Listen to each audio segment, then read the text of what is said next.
The rain drummed against the corrugated roof like bullets on a tin shield, each drop echoing 47 years of buried secrets in the heart of America's forgotten towns. In places like Cedar Falls, Ohio, where factory smokestacks stand like tombstones against gray skies, the past doesn't die, it just waits, patient as a predator, for the right moment to claw its way back to the surface.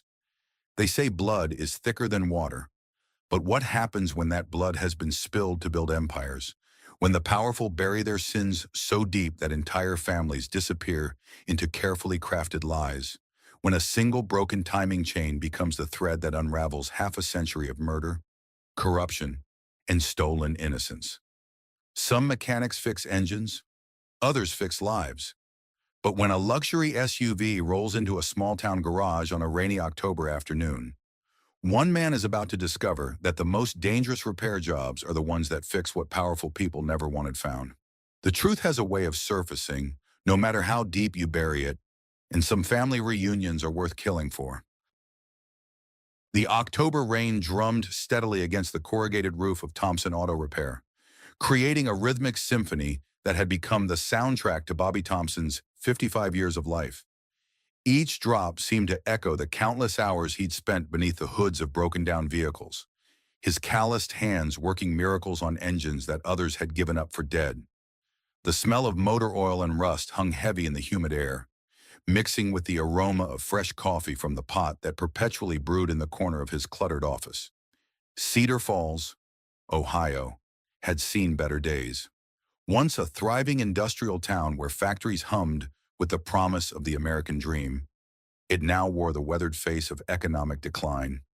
Empty storefronts lined Main Street like missing teeth in an old man's smile, and the population had dwindled from its peak of 30,000 to barely 15,000 souls clinging to memories of prosperity. Bobby's shop sat at the intersection of Industrial Avenue and 3rd Street, a strategic location that had served 3 generations of Thompson men. His grandfather had opened the original garage in 1945, fresh from the Pacific Theater, with mechanical skills honed on B-17 bombers and a determination to build something lasting. His father, Michael Thompson, had expanded the business in the 1970s, adding a construction company that specialized in municipal projects and commercial buildings. Now, after Sarah's death 3 years ago, Bobby ran the shop alone, assisted only by his 17-year-old son Danny when school and football practice permitted. The construction company had died with Michael Thompson in 1976, taking with it the family's dreams of expansion and prosperity. What remained was honest work, fair prices, and a reputation for fixing vehicles that other shops had declared terminal. The gleaming Lexus LX 600 that rolled to a stop outside Bobby's bay doors looked as out of place in Cedar Falls as a diamond tiara in a coal mine. Its pristine white paint gleamed despite the overcast sky, and the distinctive lines of luxury spoke of a world where $60,000 vehicles were casual purchases rather than life-changing investments. Bobby wiped his hands on a shop rag that had seen better decades, squinting through the rain as the driver's door opened, with the soft thunk that only expensive German engineering could produce. The woman who emerged moved with the confident grace of someone who had never doubted her place in the world, her designer heels clicking against the wet asphalt with musical precision. She was perhaps 52, with auburn hair that caught the light despite the gloomy weather, styled in waves that spoke of expensive salons and professional maintenance. Her navy business suit was tailored to perfection, probably costing more than Bobby's monthly mortgage payment, and she carried herself with the poise of boardrooms and country clubs. Yet there was something about her face, something in the shape of her eyes and the way she tilted her head when thinking, that triggered a memory Bobby couldn't quite grasp. "Thompson Auto Repair?" she asked, her voice carrying the polished accent of someone who'd learned to speak in executive conferences and charity galas. "That's what the sign says," Bobby replied, not unkindly but without the automatic deference that wealth usually commanded in small-town Ohio. "What seems to be the trouble?" She gestured toward the Lexus with obvious frustration, her perfectly manicured nails catching the light. "It started making this horrible grinding noise about 20 miles back, just after I passed through Riverside." The dashboard looks like a Christmas tree, and I have a crucial board meeting in Columbus in 3 hours. Bobby approached the vehicle with the practiced eye of someone who diagnosed thousands of automotive ailments over 3 decades. The Lexus was maybe 2 years old, immaculate inside and out, the kind of vehicle that should purr like a contented cat. The leather interior still held that new car scent, and the odometer showed barely 12,000 miles. Mind if I take a listen? Bobby asked, and the woman she'd introduced herself as Victoria Sterling nodded permission. When Victoria turned the key, the engine produced a distinctly unhealthy knocking sound that made Bobby wince. It was the mechanical equivalent of a heart murmur, a rhythm that spoke of internal damage and expensive repairs. "You've got a serious problem with your timing chain," Bobby said after a few minutes of careful listening and preliminary examination. "Could be a stretched chain, a failed tensioner, or both. Either way, if you keep driving it like this, you'll be looking at a complete engine rebuild." Victoria's carefully composed facade cracked slightly, revealing a vulnerability that seemed at odds with her polished exterior. "How long to fix it?" "Day and a half, maybe 2, Bobby said honestly, knowing the estimate wouldn't be welcome news. "This isn't the kind of repair you rush, especially on a vehicle like this. I'll need to order parts from Columbus, and the labor is intricate work." For a moment, Victoria Sterling looked less like a powerful CEO and more like any other customer facing an expensive, inconvenient reality. Bobby found himself studying her face more closely, searching for the source of that nagging familiarity. There was something about her features, the delicate bone structure, the way her eyebrows arched when she was thinking, the small freckle just above her left eyebrow that tugged at memories buried so deep he'd almost forgotten they existed. "Is there somewhere I can wait while you look at it more thoroughly?" she asked, pulling a phone from an expensive leather handbag. Bobby gestured toward the small office attached to the shop, a cramped space that served as command center for his one-man operation. "You can use the phone to call a car service if you need to. Coffee's fresh if you want some, though I can't promise it meets country club standards." Victoria smiled, the first genuine expression he'd seen from her, and for a fleeting moment, Bobby glimpsed something beneath the executive armor. "I'm sure it's fine. Mr. Thompson, I wasn't always accustomed to country clubs." As Victoria made her calls, Bobby popped the hood and began his detailed examination. The timing chain issue was obvious to his trained eye, but he also noticed other signs that told a story. Premium maintenance records tucked neatly in the glove compartment showed every service performed right on schedule at a high-end dealership in Columbus. This wasn't a neglected vehicle or an owner who cut corners on maintenance. Sometimes expensive cars just broke in expensive ways, like thoroughbred horses that required more care than draft animals. "Dad, Mrs. Henderson called about her Buick," a voice called from the office doorway. Danny Thompson, 17 years old and built like the linebacker he was, leaned against the frame with the easy confidence of youth. His dark hair was tousled from football practice, and despite growing up in the shop, he'd somehow inherited his mother's gentle eyes and infectious smile.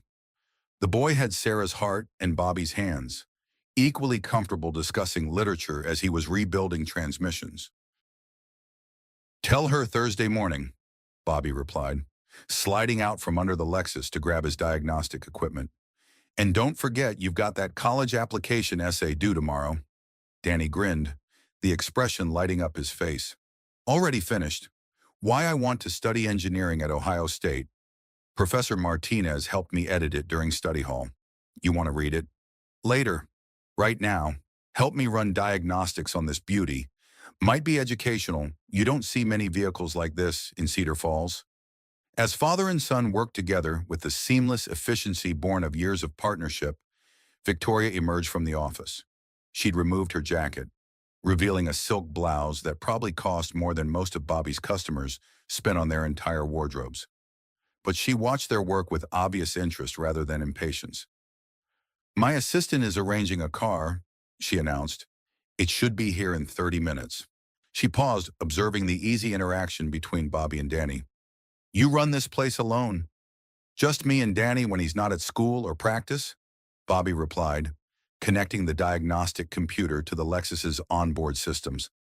My wife Sarah passed 3 years ago. Heart condition, she was born with a defect that finally caught up with her. I'm sorry, Victoria said, and Bobby was surprised by the genuine sympathy in her voice. There was no platitude or social nicety in her tone, just honest, human compassion. Losing someone you love changes everything, doesn't it? Before Bobby could respond, Danny looked up from the diagnostic readout he was studying. Mom always said Dad could fix anything except broken hearts, but he's gotten pretty good at fixing those too, over time. An unexpected silence fell over the group. Victoria's expression softened in a way that transformed her face, making her look younger and more vulnerable than the polished executive who'd first stepped out of the Lexus. Your mother sounds like she was a wise woman, Victoria said quietly, her voice carrying an undertone that Bobby couldn't quite identify. She was, Bobby agreed, checking the diagnostic results Danny had pulled up. Taught Danny here that there's no shame in honest work, no matter what anyone else might think. Sarah was a nurse at the county hospital for 20 years before her own condition forced her to retire. She understood the value of helping people, whether it was healing bodies or fixing cars. Victoria nodded slowly, as if processing something deeper than the casual conversation. That's a valuable lesson. I sometimes wonder if I learned it early enough in life. A sleek black Tesla pulled into the lot, its silent approach almost ghostly compared to the rumbling engines Bobby was accustomed to. Victoria gathered her things and preparing to leave, but something made her pause. Mr. Thompson, she said, what you do here fixing things that others might give up on, it's important work. Don't let anyone tell you otherwise. As she walked toward the waiting Tesla, Bobby noticed her stop by the shop's faded wooden sign. The painted letters reading, Thompson Auto Repair, serving Cedar Falls since 1945, had weathered decades of Ohio seasons. But they remained clearly visible. Victoria studied the sign for a long moment, her expression unreadable, as if the words meant something more to her than simple business identification. She seemed nice, Danny observed as they watched the Tesla disappear into traffic. Different from your usual customers. She didn't act like her money made her better than us. Bobby nodded distractedly, his mind already cataloging the repairs the Lexus would need. But something nagged at him, that persistent sense of familiarity, the way Victoria had looked at their family name on the shop sign, as if it triggered some deeply buried memory. The rest of the day passed in the familiar rhythm of small-town auto repair work. Mrs. Patterson's ancient Buick needed new brake pads and a stern lecture about the importance of regular maintenance. Jimmy Rodriguez brought in his pickup truck with a mysterious electrical problem that turned out to be a corroded ground wire. The Hendersons' minivan required an oil change and a promise that, yes, it would survive another year of hauling kids to soccer practice. By closing time, Bobby had compiled a comprehensive estimate for Victoria's Lexus, $40, $800 in parts and labor. The kind of bill that would send most of his regular customers into financial therapy. The timing chain replacement was intricate work, requiring the removal of several engine components and precise reassembly with specialized tools. That evening, as Bobby and Danny shared a dinner of homemade chili and cornbread at their modest kitchen table, they reviewed college application materials and discussed Danny's future. The boy had inherited his mother's academic gifts along with his father's mechanical aptitude, earning a full scholarship to Ohio State's engineering program. Dad, you're not listening, Danny said, waving a hand in front of Bobby's face. I asked if you wanted to read my essay about why I want to study mechanical engineering. Sorry, son. Long day. Bobby took the printed pages Danny offered, but his mind kept drifting to Victoria Sterling. Danny, did that woman, Ms. Sterling, remind you of anyone? Danny considered the question with the seriousness he brought to all conversations. Despite his youth, he'd developed the thoughtful nature that came from losing his mother at a formative age and taking on responsibilities beyond his years. Not really. Why she seemed familiar to you? Bobby shrugged, unwilling to voice suspicions that might be nothing more than imagination. Just something about her. I guess, probably nothing. But it wasn't nothing, and Bobby knew it. That night, after Danny had gone to bed to finish homework and prepare for tomorrow's chemistry test, Bobby found himself in the garage where boxes of family belongings had sat largely untouched since Sarah's death. He wasn't sure what he was looking for until he found it, a small cardboard box labeled Family Photos and Documents in Sarah's careful handwriting. Sarah had been the family archivist, the one who preserved memories and maintained connections to the past. After her death, Bobby had boxed up her carefully organized photo albums and genealogy research, unable to face the memories they contained, but unwilling to discard them. Inside the box, beneath layers of old tax returns and insurance papers, Bobby discovered documents he'd forgotten existed. His parents' life insurance policies, paid out after the house fire that had claimed them when Bobby was 8 years old. The final police report on the fire, marked Case Closed, Accidental Cause. A small collection of condolence cards from neighbors and family friends, expressions of sympathy that had meant little to an 8-year-old boy whose world had just collapsed. And at the bottom of the box, wrapped in tissue paper yellowed with age, a small collection of photographs that had survived the fire because they'd been in Bobby's school backpack that terrible October night in 1976. One photograph in particular caught his attention and made his breath catch in his throat. It showed his family on Christmas morning, probably taken just weeks before the fire that would destroy everything. His father, Michael Thompson, grinned beside a bicycle he'd assembled on Christmas Eve, his carpenter's hands still bearing the small cuts and calluses that marked his trade. His mother, Ruth, held 5-year-old Catherine on her lap, both of them laughing at something beyond the camera's frame. And 8-year-old Bobby stood proudly beside his little sister, his arm around her shoulders in the protective gesture that had defined their relationship. Catherine, his little sister, with her auburn hair catching the Christmas tree lights and her bright eyes sparkling with the joy of childhood. The same eyes that had looked back at him from Victoria Sterling's face that afternoon. Bobby's hands trembled as he studied the photograph under the garage's fluorescent light. Catherine had died in the fire. The authorities had been certain. They'd found her body in her bedroom, identified through dental records that Bobby had been too young to understand.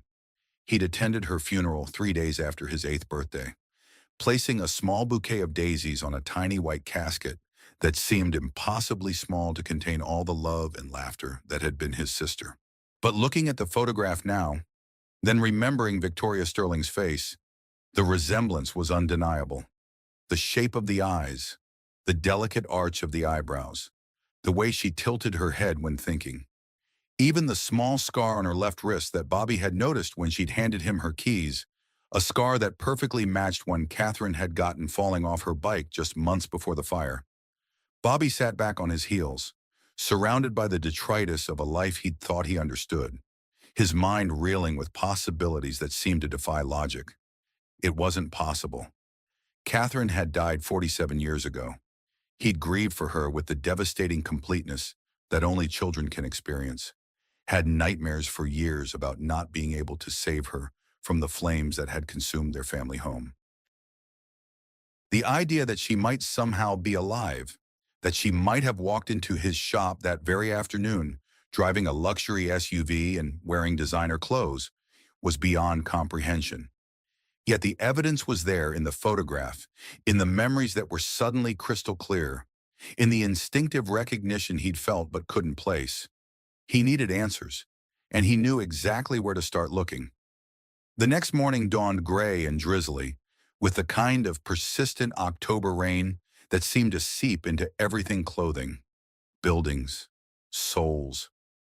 Bobby had slept fitfully, his dreams filled with memories of the night that had changed everything. The smell of smoke creeping under his bedroom door, the sound of sirens growing closer, the terrible realization that the people he loved most in the world were gone, and he was alone. Danny noticed his father's distraction immediately as they shared breakfast and prepared for their respective days. "Dad, you look like you've seen a ghost. Everything okay?" "Just thinking about an old case," Bobby replied, which wasn't entirely a lie. The Thompson fire had been a case, officially closed but never truly resolved in his mind. Hey, do me a favor and handle the morning customers. I need to make a trip to the courthouse. Danny raised an eyebrow but nodded. At 17, he learned to trust his father's instincts and ask questions only when answers were truly necessary. Want me to call Ms. Sterling about her car? You said the parts would be in this morning. Yeah, call her. Tell her we should have everything ready by this afternoon.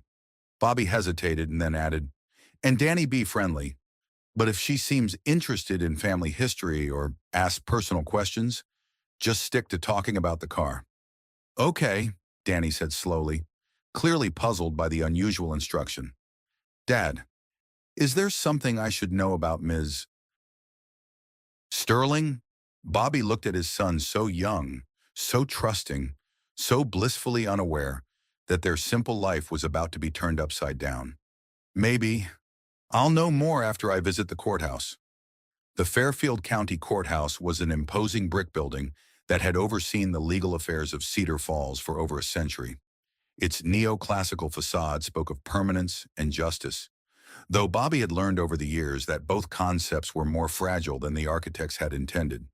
He hadn't been inside since Sarah's estate had been settled, and the familiar smell of old wood and bureaucracy brought back uncomfortable memories of legal proceedings and official condolences. The records office was staffed by Mrs. Patterson, no relation to the Mrs. Patterson, who owned the ancient Buick, a woman who'd been there since Bobby was a child and who seemed to know every secret the county had ever recorded. She'd aged gracefully into her 70s, her silver hair always perfectly arranged and her manner combining efficiency with genuine warmth. Bobby Thompson, she said with a smile that reached her eyes. What brings you here? Everything all right with Danny. I heard he got into Ohio State. Danny's fine, Mrs. Patterson. Full scholarship to study engineering. Bobby couldn't help but smile when talking about his son's accomplishments. I'm actually looking for some old records about the fire that killed my parents back in '76.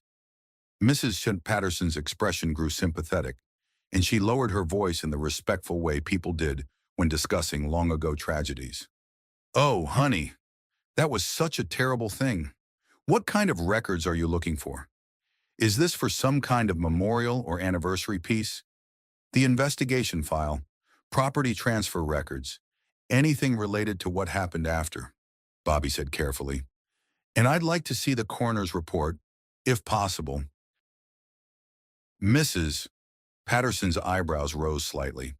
Requests for decades-old death records weren't uncommon, but they usually came from genealogists or insurance investigators, not from surviving family members who'd lived with the tragedy for nearly half a century. Of course, dear, it might take me a while to locate everything. Some of those older files have been moved to the basement archives. Why don't you have a seat, and I'll see what I can find. It took Mrs. Patterson nearly an hour to locate the relevant files, and Bobby spent the time studying the courthouse's memorial wall, where the names of county residents who died in various wars were inscribed in brass letters. His grandfather's name was there, along with dozens of other young men who'd never made it home from foreign battlefields. The Thompson family had always believed in service, in doing what was right even when it was difficult. When Mrs. Patterson finally returned with a thick manila folder, Bobby's heart was racing with anticipation and dread. This is everything we have on file, she said, settling the folder on the counter with obvious care. You can look through it here, but some of these documents might be difficult to read. Are you sure you want to do this alone? Bobby nodded, though he appreciated her concern. I need to understand what happened. He opened the folder with hands that trembled slightly. Despite his attempts at composure, the police report was on top, its pages yellowed with age and brittle from decades in storage. He'd seen portions of it before, during the insurance investigation that had followed the fire, but had never read it thoroughly. Now, as an adult with 47 years of perspective and a lifetime of experience reading technical documents, details jumped out that he'd never noticed as a grieving child. The fire had started in the basement, apparently from faulty electrical wiring near the furnace. But the electrical system had been inspected and updated just 6 months earlier by Thompson Construction, his father's company. The same company that had been involved in several major municipal projects that year. including the new city hall and courthouse annex. Bobby flipped through witness statements, firefighter reports, and photographs that made his stomach clench with remembered grief. Then he found something that made his blood run cold and his hands shake with more than sorrow. A property transfer document dated 3 weeks after the fire. The lot where the Thompson family home had stood, the lot where his parents and sister had supposedly died, had been sold to Sterling Development Corporation for $75,000. In 1976, that was serious money for a piece of residential land in Cedar Falls, especially land that now carried the stigma of tragedy. Sterling Development Corporation. Victoria Sterling. Bobby's mind raced as he continued reading. Sterling Development had purchased not just the Thompson lot, but 3 adjacent properties, all within 6 months of the fire. The company had demolished everything and built a small office complex that still stood today, housing a tax preparation service and a dental practice. "Mrs. Patterson," Bobby called, his voice tight with forced control. "Do you have any records on Sterling Development Corporation, corporate filings, business licenses, anything like that?"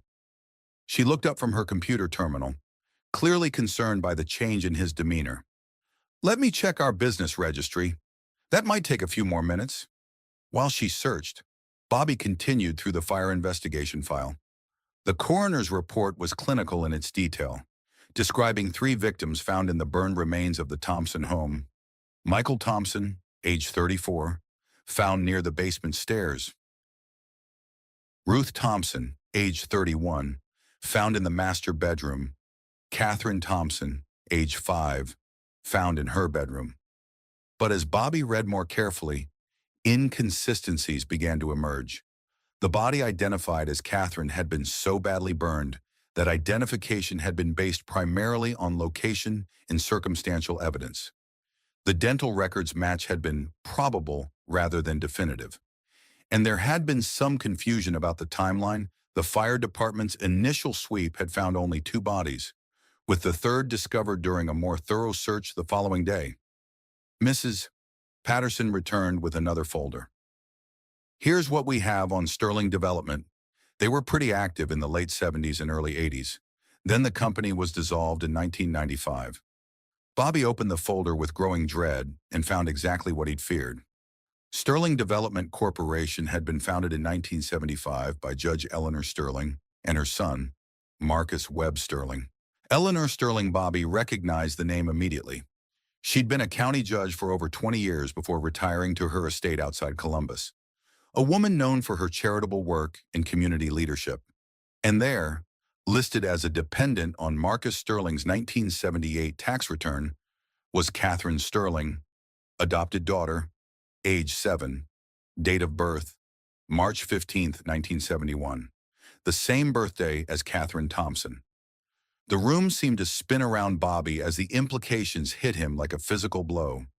Catherine hadn't died in the fire.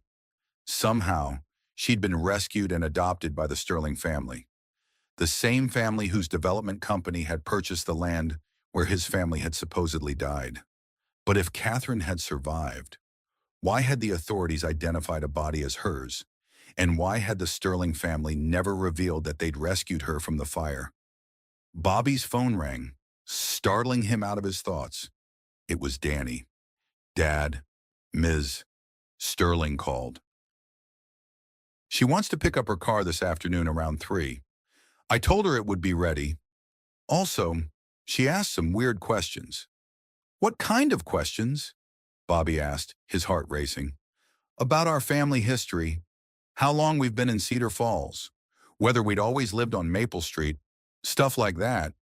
I thought it was just small talk, but it seemed like she was really interested in the answers." Bobby closed his eyes, trying to process this new information. "What did you tell her?" "Just basic stuff. That you grew up here, that Grandpa and Grandma died when you were little, that we've been running the shop for generations." "Was that okay?" "That's fine, son. I'll be back soon. Just keep everything normal." "Okay." "Sure, Dad. You sound weird, though. You sure you're all right?" "I'm fine." Bobby lied. "See you soon."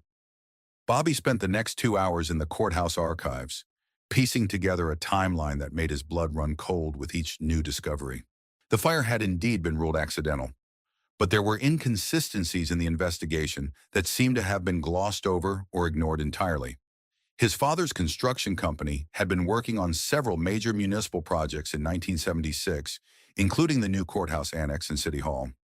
Bobby found records indicating that Michael Thompson had discovered irregularities in the building contracts, substandard materials being billed at premium prices, safety inspections that had been falsified, municipal officials who seemed to be turning a blind eye to obvious problems.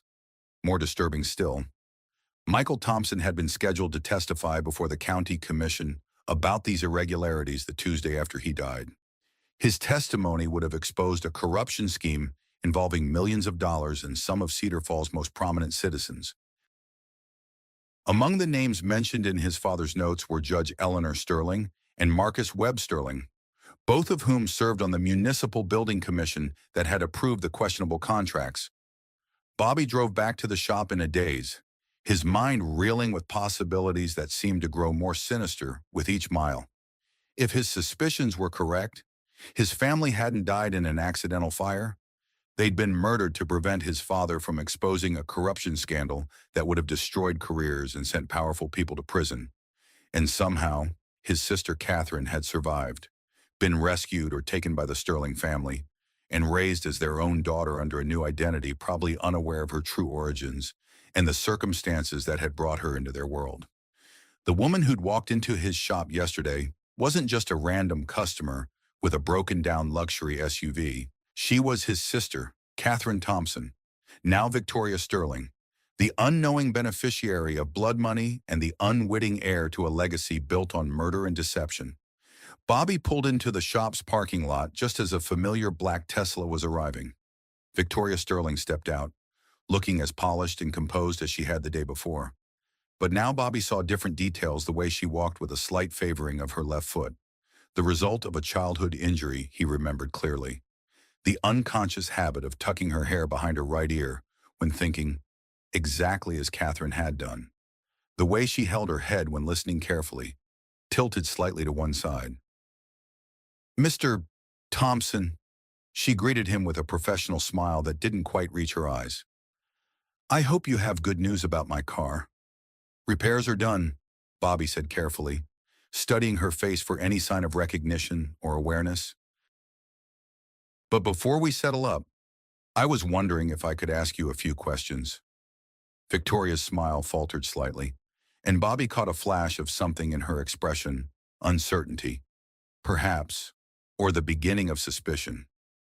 "What kind of questions?" Bobby gestured toward the office, his heart pounding so hard he was sure she could hear it. "Maybe we could talk privately." Inside the small office, surrounded by decades of automotive memories and family photographs that took on new significance in light of what he'd discovered, Bobby struggled with how to begin. How did you tell someone that their entire life was based on a lie, that the family they'd known and loved might have been built on murder and deception? "Miss Sterling," he began carefully, his voice steady despite the turmoil in his mind. "How long have you been part of the Sterling family?" Victoria's professional demeanor shifted noticeably toward caution, and Bobby saw intelligence and wariness in her eyes that hadn't been there during their previous interactions. "I'm not sure why that's relevant to automotive repair, Mr. Thompson." Bobby reached into his jacket and pulled out the photograph he'd found the night before, the Christmas morning picture showing his family in happier times, including 5-year-old Catherine with her bright smile and dancing eyes. He placed it on the desk between them with the reverence of someone handling a sacred relic. "Because I think you're my sister." The words hung in the air between them like a physical presence. Victoria stared at the photograph, her face draining of color as recognition dawned in stages. Her hands trembled as she picked up the picture, examining it with the intensity of someone seeing their own face in a mirror for the first time. "That's impossible," she whispered, but her voice lacked conviction. "I'm Victoria Sterling. I've always been Victoria Sterling." "Your name was Catherine Thompson," Bobby said gently, fighting back 47 years of grief and hope and desperate longing. You were 5 years old when our parents died in a house fire. I was 8. I thought you died too, until I saw you yesterday and recognized something I couldn't quite place. Victoria set the photograph down with shaking hands, her carefully constructed world beginning to crumble around her. You're wrong. You have to be wrong. I remember my childhood. I remember my parents, Judge Eleanor Sterling, my father Marcus. I remember growing up in Columbus, going to Wellington Academy, spending summers at the family estate. What's your earliest memory? Bobby asked quietly, leaning forward with the intensity of someone whose entire future depended on the answer. Victoria opened her mouth to respond immediately, then closed it. She was quiet for a long moment, her brow furrowed in concentration as she searched through decades of memories that Bobby suspected might not be as clear as she'd thought. She paused, confusion evident in her voice. When I was 7, I think, starting school at Wellington Academy, but everyone said I'd been sick before that. That's why my memories were fuzzy. They said I'd had a traumatic fever that affected my memory. Bobby's heart broke for the little girl who'd been told lies to explain away the gaps in her past. Victoria, look at your left wrist. Without thinking, Victoria pushed up her sleeve, revealing a small, crescent-shaped scar that Bobby had noticed the day before. He pulled up his own sleeve, showing an identical mark in exactly the same location. We got those the same day, he said softly, his voice thick with emotion. You fell off your bike trying to keep up with me when I was racing to Jimmy Martinez's house. You were crying, and I felt so guilty for going too fast that I crashed my bike on purpose so you wouldn't feel bad. Mom took us both to the emergency room. You needed 3 stitches. I needed 4. Mom bought us ice cream afterward and made us promise to be more careful. Victoria stared at the matching scars, her eyes filling with tears as fragments of memory began to surface like bubbles, rising from the depths of a dark pond. I remember ice cream, she whispered, strawberry ice cream, and someone with kind hands who smelled like sawdust. Dad was a carpenter, Bobby confirmed, his own eyes burning with unshed tears. He always smelled like sawdust and honest work. Before Victoria could respond, the office door burst open with explosive force. A tall, imposing man in an expensive suit strode in, his face dark with anger and something that looked dangerously close to panic. Bobby recognized him immediately from the courthouse photographs. Marcus Webb Sterling, now in his 70s but still radiating the authority and menace that had once made him one of Ohio's most feared attorneys. Victoria, we need to go. Now. His voice carried the kind of command that expected immediate obedience. Bobby stood as well, positioning himself between Marcus and Victoria with protective instincts that had been dormant for 47 years. This is a private conversation. Marcus's cold eyes fixed on Bobby with the intensity of a predator evaluating prey. I know exactly what kind of conversation this is, Mr. Thompson, and it ends now. Victoria rose unsteadily to her feet, looking between the two men with growing confusion and dawning horror.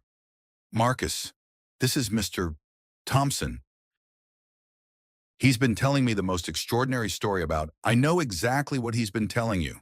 Marcus interrupted, his voice sharp with authority and something that sounded like desperation. And it's all lies designed to extort money from our family? Bobby stepped closer to Marcus, no longer intimidated by wealth or position or legal threats. The only lies here are the ones your family has been telling for 47 years.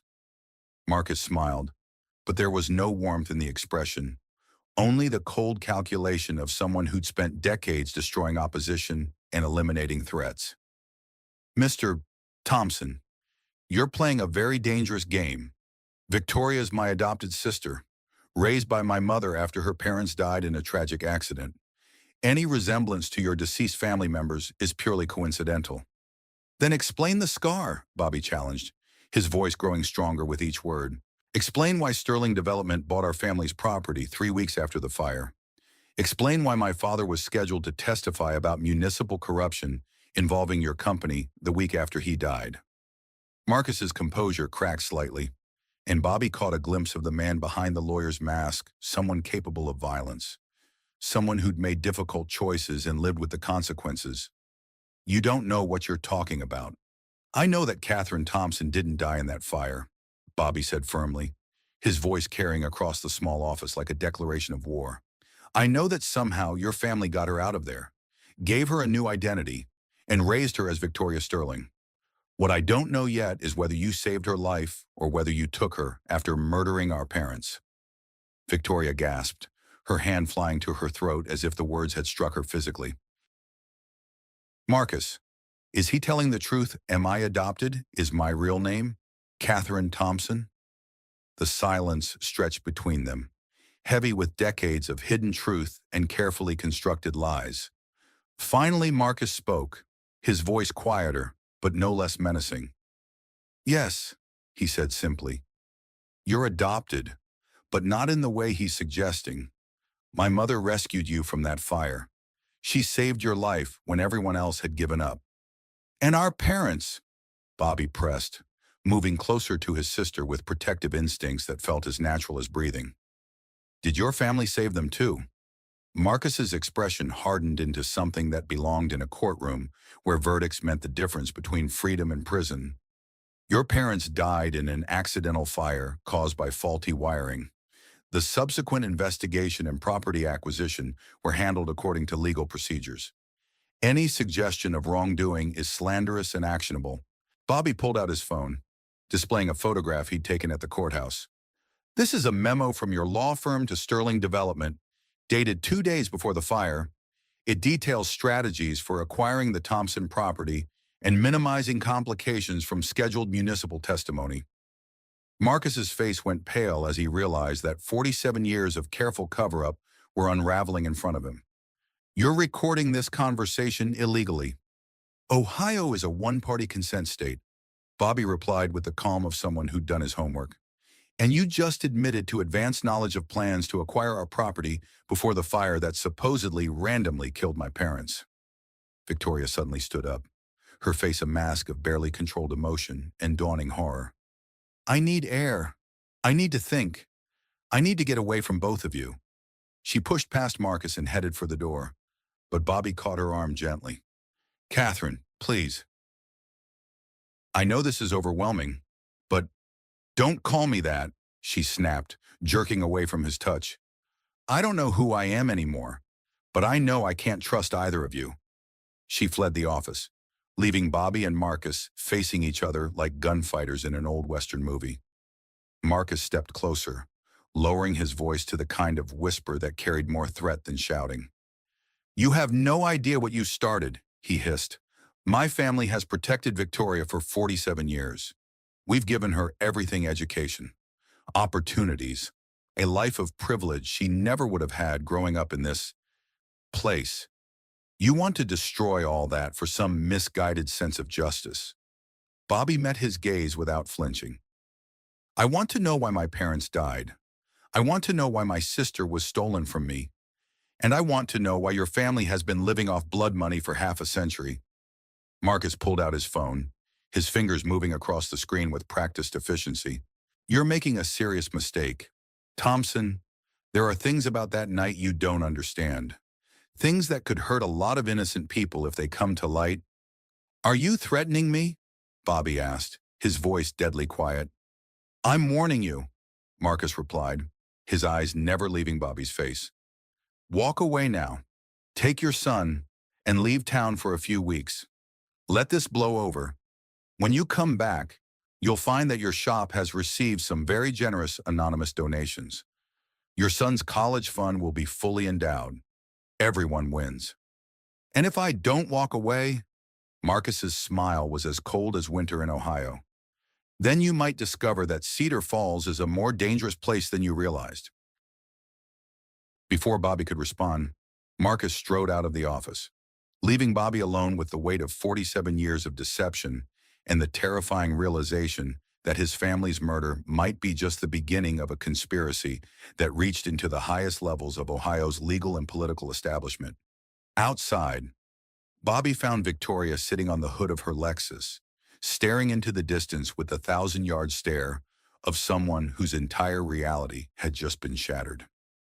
She'd removed her jacket, and in the afternoon light, Bobby could see more clearly the way she resembled the little girl he'd lost so long ago. "I remember," she said quietly as Bobby approached, her voice barely audible above the traffic noise from the nearby highway. "Not everything, but pieces. Fragments that I always thought were dreams or childhood fantasies." Bobby moved slowly, as if approaching a wounded animal that might bolt at any sudden movement. "What do you remember? A room with dinosaur wallpaper? A man with gentle hands who smelled like sawdust and coffee? A woman who sang lullabies about mockingbirds and diamond rings?" Her voice broke slightly. "And you, I remember you reading me stories about wild things and brave little girls." Bobby's throat tightened with emotion so powerful it was almost physical pain. "You loved Where the Wild Things Are. I must have read it to you 100 times. You insisted on acting out all the parts." Victoria looked at him with eyes that held 47 years of questions and the dawning recognition of a truth that changed everything. "Why would they lie to me, Bobby? Why would they take me from you and make me forget who I was?" "I don't know yet," Bobby admitted, his voice rough with emotion and determination. "But I'm going to find out." A new voice interrupted them, older and weathered, but carrying the authority of someone accustomed to being heard. "Maybe I can help with that." "Sure." They turned to see an elderly man approaching from a battered pickup truck parked across the street. He was tall and lean, with weathered features and the careful posture of someone who'd spent a lifetime watching and waiting. His eyes held the sharp intelligence of someone who'd seen too much and forgotten too little. "Frank Morrison," he introduced himself, extending a hand to Bobby. "Retired detective, Cedar Falls Police Department. I worked the Thompson fire case back in '76. Bobby shook the offered hand, noting the firm grip and direct gaze that spoke of old-school police work. "What brings you here, Detective Morrison?" "Been following Marcus Webb's movements for the past few days," Frank replied grimly, his eyes never leaving their faces. "When a man starts making the kind of phone calls he's been making, reaching out to certain people, it usually means someone's getting close to something he wants to keep buried." Victoria slid down from the car hood, her business executive demeanor reasserting itself despite her emotional turmoil. "What kind of phone calls?" Frank looked at her with sympathetic eyes that had seen too many victims and not enough justice. "The kind that end with people having accidents, Ms. Sterling, or should I say, Ms. Thompson." Bobby felt a chill run down his spine that had nothing to do with the October weather. "Are you saying we're in danger?" "I'm saying that 47 years ago, I was a young detective who asked too many questions about a fire that didn't add up," Frank explained, his voice carrying the weight of decades of frustration and regret. "The official investigation concluded it was an accident, but there were inconsistencies that bothered me. When I kept pushing for answers, I found myself transferred to traffic duty for the rest of my career." "What kind of inconsistencies?" Victoria asked, her business training overriding her emotional confusion as she focused on facts and evidence. Frank pulled a manila envelope from his truck, his movements deliberate and careful. Copies of evidence that mysteriously disappeared from the official file, witness statements that were never included in the report, and this, he handed them a photograph that made Bobby's world tilt sideways. It showed a young woman holding a small child, but the setting was unfamiliar, not the Sterling estate, but what looked like a modest apartment with generic furniture and institutional lighting. "That was taken 6 months after the fire," Frank explained, "by a social worker who was monitoring Catherine's placement with the Sterling family. She kept her own records, separate from the official files." Bobby studied the photograph with growing confusion and horror.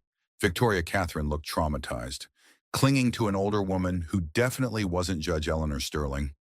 The child in the picture bore little resemblance to the confident, polished woman standing beside him now. "Who is that with her?" Bobby asked, though he was beginning to suspect the answer would only deepen the mystery. "Margaret Coleman. She was a social worker who specialized in emergency placements of traumatized children. According to her notes, Catherine had severe trauma-related amnesia. She couldn't remember anything about her life before the fire, not her real name, not her family, nothing. Victoria's hands shook as she looked at the photograph, searching for memories that remained frustratingly elusive. I remember her, Margaret. She was kind. She told me I was safe, that my new family would take care of me. Frank nodded grimly. Margaret kept detailed records because she was suspicious of the placement. The Sterling family had no previous connection to child services, no background in foster care or adoption, yet somehow they'd been approved to take you within days of the fire. Where is Margaret now? Bobby asked, though something in Frank's expression suggested he already knew the answer wouldn't be good. Died in a car accident in 1979, Frank said flatly. Single vehicle collision on a clear night, just 3 days after she told a colleague she was planning to request a review of Catherine's placement. The pattern was becoming sickeningly clear. Anyone who asked questions about the Thompson fire or Catherine's placement seemed to meet with unfortunate accidents. The conspiracy wasn't just about covering up the original crime, it was about eliminating anyone who might expose it. Detective Morrison, Victoria said carefully, her voice steady despite the chaos that Bobby knew must be raging in her mind. What exactly are you suggesting happened to our parents? Frank looked around the parking lot, ensuring they weren't being observed, then lowered his voice to just above a whisper. Your father, Michael Thompson, had discovered that several major construction projects in the county were being built with substandard materials. Safety inspections were being falsified, money was being skimmed, and city officials were being paid to look the other way. How much money are we talking about? Bobby asked, though he suspected the answer would be substantial enough to justify murder. Conservative estimate $50 million in today's dollars, Frank replied. But more importantly, if the fraud had been exposed, 3 major buildings would have had to be demolished and rebuilt, including the new courthouse that Judge Eleanor Sterling had championed as her legacy project. Victoria gasped, pieces of a horrifying puzzle beginning to fall into place. Eleanor, my adoptive grandmother, she was so proud of that courthouse. She used to take me there when I was young, showing me the cornerstone with her name on it. A cornerstone marking a building constructed with materials that wouldn't have met safety standards, Frank confirmed. Your father had the documentation to prove it. He was scheduled to present his evidence to the county commission the Tuesday after he died. Bobby felt the final pieces clicking into place with sickening clarity. So they killed our parents to stop the testimony, then covered it up by buying the property through Sterling Development, and rescued Catherine to make themselves look like heroes, Frank added. Judge Sterling could point to her charitable adoption of a fire orphan as evidence of her good character. Who would suspect someone so compassionate of murder? Victoria was quiet for a long moment, processing the horror of what she was learning. When she finally spoke, her voice was barely audible, but filled with a strength that reminded Bobby of their mother. If this is all true, then my entire life has been built in a lie. Everything the Sterling family gave me, education, opportunities, wealth, it all came from blood money, from the murder of my real parents. Bobby reached out and took her hand, noting that she didn't pull away this time. Catherine, you were a child. None of what they did was your fault. But I've been living off it for 47 years, she said, tears streaming down her face. I've been the grateful daughter, the successful businesswoman carrying on the Sterling legacy. I've given speeches about Judge Eleanor's charitable spirit and community leadership, never knowing it was all built on murder and lies. Frank stepped closer, his expression filled with the determination of someone who'd waited decades for justice. Ms. Thompson, what matters now is what you do with the truth. Marcus Webb has spent his entire career covering this up, eliminating witnesses, intimidating anyone who got too close. You have the power to finally expose what really happened. And what about Marcus's warning? Bobby asked, remembering the lawyer's thinly veiled threats. He seemed to think there were other innocent people who could be hurt if this comes out. Frank's expression darkened with the cynicism of someone who'd seen too many criminals claim noble motives for their crimes. Marcus Webb is many things, but he's not particularly concerned about innocent people. If he's warning about collateral damage, it's because he has leverage information or evidence that could hurt people who aren't involved in the original crime, but who might have unknowingly benefited from it. Before anyone could respond, the sound of approaching vehicles caught their attention. Three black SUVs were turning into the shop's parking lot, moving with the purposeful coordination of a military operation. They weren't speeding, but there was something ominous about their synchronized arrival that made Bobby's skin crawl. "That's not good," Frank muttered, his hand moving instinctively toward his concealed weapon. "I count at least 8 people, possibly more." The lead SUV stopped just yards away, and Marcus Webb emerged from the passenger seat. But this wasn't the controlled attorney from earlier in the day. This Marcus looked desperate, dangerous, like a man who'd run out of options and was prepared to do whatever it took to protect his secrets. "Victoria," he called, his voice carrying across the lot with false warmth that didn't mask the underlying steel. "You need to come with me. Now. There are things you don't understand. Things that could get us all killed if you keep listening to these people."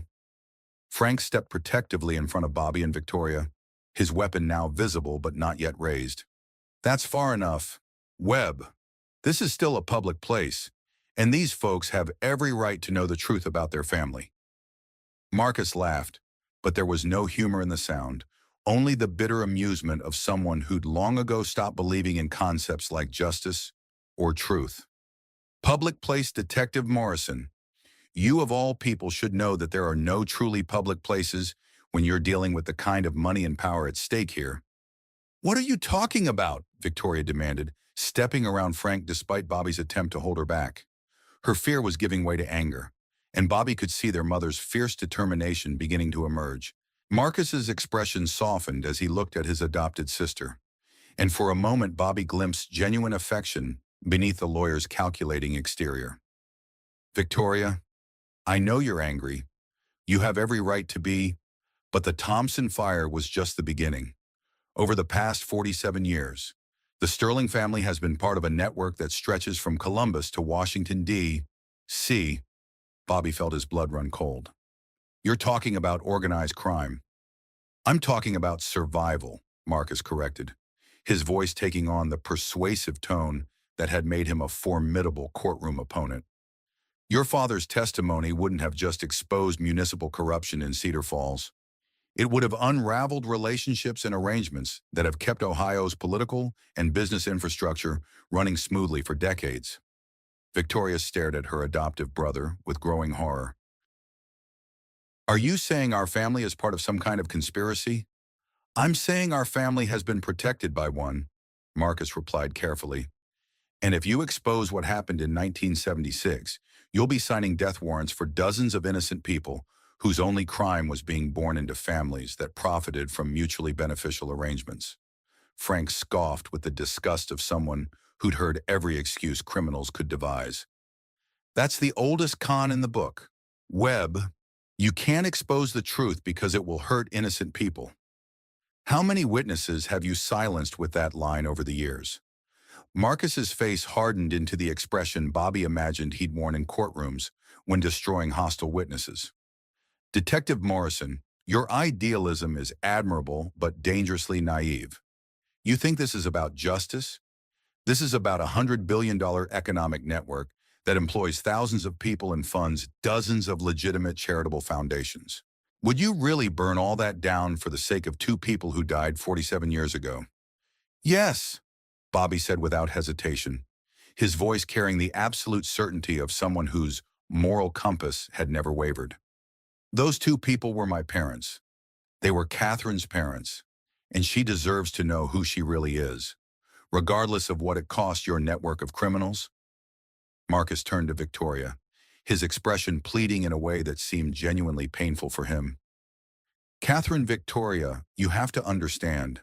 My mother didn't just save you from the fire. She saved you from a life of poverty and struggle that would have limited every opportunity you ever had." He gestured toward Bobby's modest shop, his expensive suit and manicured hands emphasizing the contrast between their worlds. Look what you've become: successful, educated, influential. You're about to be appointed to the State Commerce Commission. You could do real good in that position, help shape policy that affects millions of people. Victoria's jaw tightened with an anger that transformed her refined features into something fierce and uncompromising. Built on lies and murder, built on pragmatic choices made by people who understood that sometimes the greater good requires difficult sacrifices. Marcus countered, his voice taking on the evangelical fervor of someone who'd convinced himself that evil was actually virtue.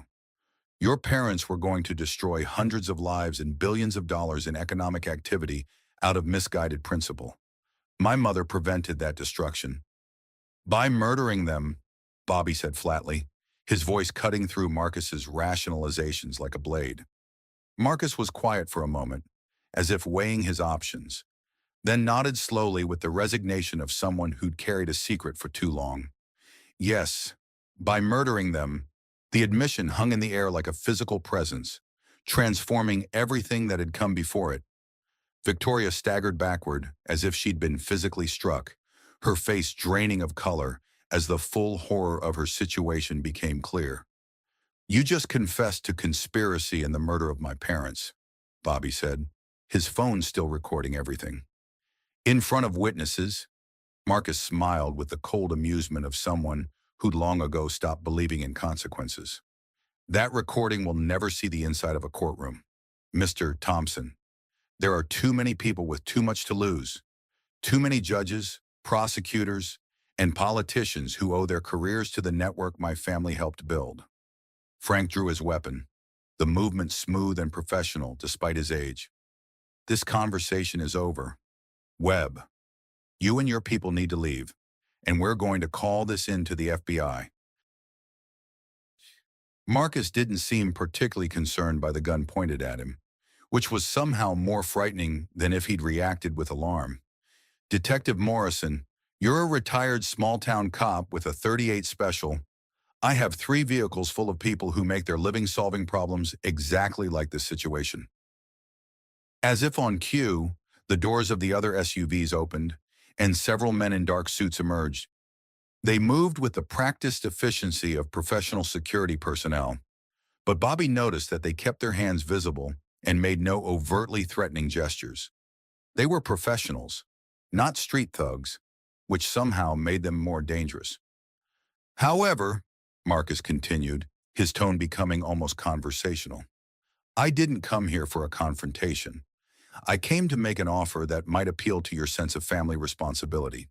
We're listening, Frank said, his weapon still trained on Marcus, but his voice indicating cautious willingness to hear what the lawyer had to say. $5 million, Marcus said, looking directly at Bobby. Cash, untraceable, deposited in offshore accounts that can't be touched by any government agency. Enough to rebuild your shop into the finest automotive facility in Ohio. Send your son to any college in the world and live comfortably for the rest of your life. Bobby didn't hesitate, despite the astronomical sum being offered. No, Marcus turned to Victoria, his expression mixing genuine affection with calculated manipulation. And for you, sister, a seat on the Sterling Foundation Board and access to $500 million in charitable funds. Think of the good you could do with that kind of resource. Scholarships for deserving students, medical research, disaster relief. You could literally save thousands of lives. Victoria looked at Bobby, then at Frank, then back at Marcus. When she spoke, her voice was steady and clear, carrying the strength that Bobby remembered from their childhood. I don't want your blood money, Marcus. I want justice for my real family, and I want the truth about what happened to them. Marcus's expression hardened, and Bobby saw something dangerous flicker in his eyes. Then you've both made a fatal mistake. He turned to walk back to his vehicle, but stopped when a new voice cut through the tension like a cavalry bugle announcing the arrival of reinforcements. The only mistake here was thinking you could bury the truth forever. Everyone turned to see a woman in her 60s emerging from a news van that had just pulled into the parking lot, followed by a camera crew and several people Bobby didn't recognize. The woman moved with the confidence of someone who'd spent decades confronting powerful people with uncomfortable questions. Sarah Chen, investigative reporter for the Columbus Dispatch. The woman introduced herself, her voice carrying the authority of someone who'd built a career on exposing corruption. We've been monitoring police communications and followed Detective Morrison here. Marcus's face went pale as he realized that his carefully controlled situation was spiraling beyond his ability to manage. This is a private conversation between family members. Not anymore, Sarah replied with the cheerful ruthlessness that had made her one of Ohio's most feared investigative journalists. We've been investigating the Sterling family's business practices for 18 months.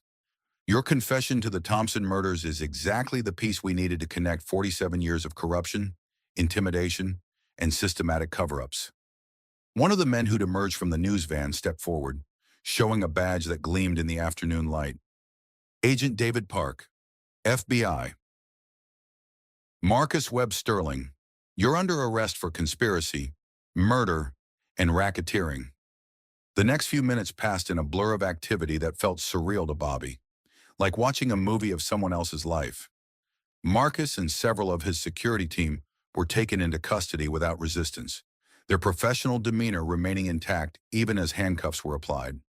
FBI agents secured the area and began processing what was clearly a long-planned operation, not a spontaneous response to the day's events. How long have you been watching them? Bobby asked Agent Park as the immediate chaos began to settle. 18 months, Park replied, his voice carrying the satisfaction of someone whose patience had finally paid off. Ever since a whistleblower came forward with evidence of a corruption network involving construction contracts, judicial appointments, and political influence peddling, your family's case was the keystone that connected everything else. Sarah Chen approached Bobby and Victoria, her camera crew remaining at a respectful distance. Mr. Thompson, Miss Sterling, would you be willing to go on record about what you've discovered? Your testimony could help us expose a network that's been operating for nearly half a century. Bobby looked at his sister, really looked at her for the first time in 47 years, and saw not the polished executive who'd walked into his shop 2 days ago, but the little girl he'd loved and lost and found again. What do you think, Catherine? He asked quietly. Victoria. Catherine smiled through her tears, and for a moment Bobby saw their mother's face looking back at him. I think it's time to tell the truth. Bobby, all of it. 6 months later, Bobby Thompson stood in the gleaming lobby of the Catherine Thompson Center for Child Advocacy, watching his sister address a room full of social workers, child advocates, law enforcement officials, and journalists. The center had been built with funds recovered from the Sterling Foundation after a federal investigation had unraveled decades of corruption and fraud, exposing a network that reached from Ohio to Washington D.C. The Catherine Thompson Center exists to ensure that no child ever again disappears into a system designed to protect the powerful rather than the vulnerable. Catherine was saying, her voice carrying the authority of someone who'd lived through the system's failures and emerged stronger. My brother Bobby and I lost 47 years of family because people chose profit over people, silence over justice. In the audience, Bobby spotted Danny, now a freshman at Ohio State studying both mechanical engineering and criminal justice. The young man had adapted to the dramatic expansion of his family with remarkable grace, embracing his newfound aunt and the complex history that connected them. He'd also inherited something of his father's gift for fixing broken things, though his interests had expanded beyond automotive repair to include broken systems of justice. The past 6 months had been a whirlwind of revelations, trials, and painful discoveries. Judge Eleanor Sterling had died of a stroke while in federal custody, taking many secrets to her grave, but leaving behind a paper trail that had helped prosecutors unravel decades of carefully hidden crimes. Marcus Webb Sterling had been sentenced to life in prison without parole after providing detailed testimony about the network he'd helped maintain. His cooperation motivated more by a desire to protect his adopted sister than by any genuine remorse. The Sterling development empire had been liquidated, its assets used to fund victim compensation programs and community development projects throughout Ohio. The corruption investigation had led to the resignation of 3 judges, 2 state legislators, and a congressman, while exposing construction fraud that had affected dozens of public buildings across the Midwest. Catherine had taken a new name, Catherine Thompson Sterling, honoring both her birth family and acknowledging the complex reality of her upbringing. She'd stepped down from her corporate positions but had thrown herself into philanthropic work with the fierce determination that Bobby remembered from their childhood. As Catherine concluded her speech to enthusiastic applause, she caught Bobby's eye and smiled. It was the same smile he remembered from 47 years ago, bright and hopeful and full of love, but tempered now by wisdom and pain and an understanding of how fragile happiness could be. After the ceremony, as they walked together toward Bobby's rebuilt and expanded auto shop, Catherine broke the comfortable silence that had become natural between them. "Do you ever wonder what would have happened if my Lexus hadn't broken down that day?" she asked, her voice carrying a mixture of curiosity and gratitude. Bobby considered the question, thinking about the countless small decisions and random events that had led to their reunion. "I think somehow, some way, we would have found each other. Family has a way of surviving even the most determined attempts to destroy it." Catherine took his arm, a gesture that had become natural despite the decades they'd spent apart. "Besides," Bobby added with a grin that reminded her of the boy who'd once read her bedtime stories, "I've always been pretty good at fixing things that seem beyond repair." Behind them, the Catherine Thompson Center stood as a monument to the truth that justice delayed is not justice denied, and that sometimes the most broken things in life, families, trust, faith in human goodness, can be rebuilt stronger than they were before. In the distance, they could see Danny working in the expanded shop, teaching mechanical skills to at-risk teenagers as part of a program Catherine had helped establish. The sight of the next generation learning honest work and finding purpose in fixing what was broken filled them both with a hope that had seemed impossible just months before. The luxury SUV and the timing chain that had needed repair had been merely the visible symptoms of something much deeper that was broken. But Bobby Thompson had always been good at diagnosing the real problems hidden beneath surface symptoms, and Catherine Sterling had always possessed the determination to see difficult projects through to completion. Together, they'd fixed the most important thing of all their family, and in doing so, had helped repair a small piece of the world's faith in truth and justice. The Thompson family was whole again, and both siblings understood that some repairs, once properly completed, would last for generations to come.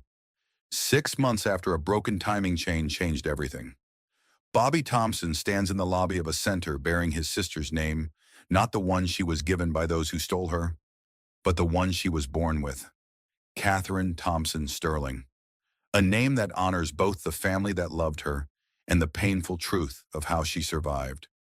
They lost 47 years, birthdays, holidays, the simple daily moments that build a lifetime of memories. But they gained something else, the knowledge that love doesn't die, even when buried under decades of lies. That justice, however delayed, still has the power to heal. The Sterling Empire is gone, its blood money transformed into scholarships and safe havens for children who, like Catherine, might otherwise disappear into systems designed to protect the guilty rather than the innocent. The powerful men who thought their secrets were buried forever learned that some truths are too strong to stay hidden. In the end, it wasn't about the luxury SUV or the timing chain that needed repair. It was about understanding that some things, family, truth, the bonds that tie us to who we really are, can survive even the most devastating attempts to destroy them. What would you do if your entire life turned out to be built on someone else's lie?